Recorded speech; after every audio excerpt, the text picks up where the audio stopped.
Ang Dios nagtultol kanato sa dalan nga angay gayud kanato nga laktan. Ug kana nga dalan igsuon nagtudlo ug naghatod kana nato sa tinuod nga kalipay ug tinuod nga katagbawan sa atong kinabuhi. Salmo 16 bersikulo 11. Gitultulan mo ako sa dalan paingon sa kinabuhi. Ang imong presensya naghatag kanakong tumang kalipay ug nagdalag katagbawan hangtod sa kahangturan.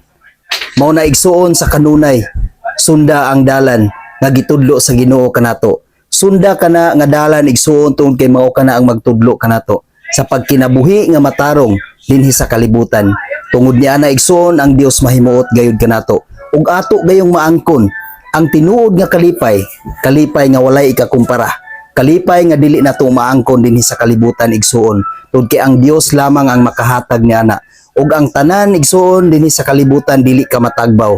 Apan kung ang Dios anaa kanimo, ang Dios anaa sa imong kinabuhi, imo gayong maangkon ang katagbawan nga walay sama igsuon ug katagbawan nga hangtod sa kahangturan, katagbawan nga walay katapusan.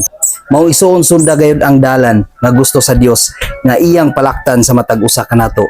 Tungod kay kana nga dalan igsoon aduna gayud kanay kasiguruhan ug masiguro gayud nato nga ang atong kinabuhi aduna gayud maayo nga padulngan. Amen. God bless sa tanan.